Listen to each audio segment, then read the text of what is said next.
for improving your skating techniques. Over the next few minutes, we will show you how to properly measure and use the slide board to assist you in your skating. The slide board is one of the best tools to replicate the forward skating stride. As you'll see in the forward stride, you want to stay low in a 90-degree knee bend, have a 45-degree back lean, push strongly to the side using the full edge, bring the feet directly back under the center of gravity, use the arms to assist with momentum without throwing your body off balance. And what we'll see throughout the next couple of minutes is these same key points being taught on the slide board. The first step in using the slide board properly is to ensure that it is measured properly. Generally, the slide board is measured to about 6 inches longer than your body height. As your stride improves, this can be lengthened to about 10 inches. The key points of the slide board, the posture, is having a 90-degree knee bend and a 45-degree back lean. This is obtained by having the chest out and the head up, along with the knees bent with a forward back lean. As you can see here in the video, Josh begins to crouch over and the weight ends up transferring to the front of the toes, which is what we want to avoid. As you'll see Josh on his striding, you can see he maintains that posture throughout the whole stride. He's in that 90-degree knee bend, 45-degree back lean, and that allows him to be able to stride to full extension in stride on the ice. When we finish the stride, is that the weight is directly under the center of gravity. This can be seen easily by checking to see if the knee is directly over the toes on that outside foot. This means that the player is able to bring his feet right back into the middle. For beginners, we always start with the hands behind the back. The arms generally become a distraction when you're beginning. So put them behind the back. That allows you to maintain the posture, staying low in that 90-degree knee bend. As you just saw, if you do it properly, you will go over the edge now and then. That's not a bad thing. That means that you're doing it properly. You're getting all the way over your outside foot. You can see here a little bit slower. It's stride to full extension, and you'll see the ankle actually extends fully at the end of the push. That emulates the toe flick that you'll see on the ice when the kids finish the stride.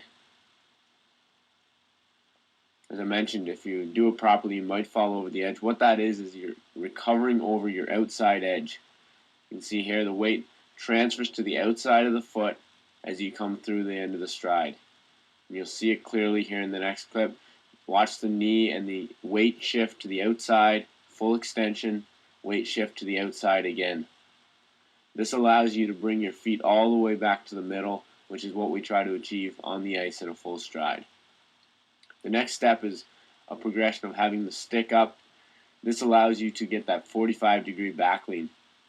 Again, you see the posture does not change throughout the stride. He's just extending the stick straight out in front of the forehead. If you're not extending and actively reaching, what you'll see is this. The stick is out, but it's not doing anything.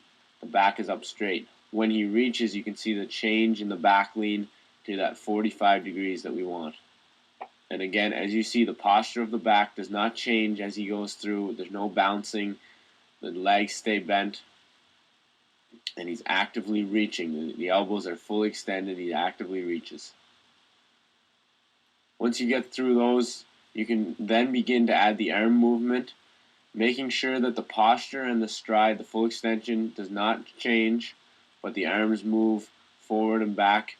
What we're trying to achieve is an elbow back, not a full arm swing back, just the elbow back and the arm forward and across in line with the opposite pec muscle. This will allow you to add momentum to your stride without throwing yourself off balance. The last progression would then be to add a stick.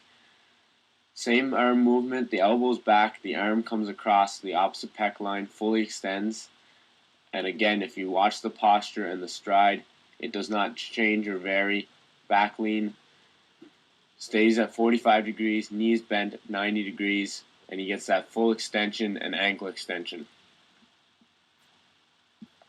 As a final word of warning, the slide board is a great tool to help you develop habits, but if you're not using it properly, you can develop bad habits.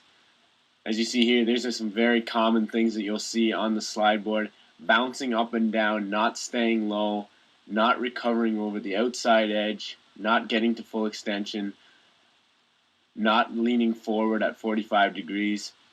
And if you see that as a player or if your child's using the board and they're getting tired and they start developing these bad habits, it's very important that you either stop and take a break so that you can do it properly, or that you challenge them to push through and make sure that they're in the proper technique all the way through the drill.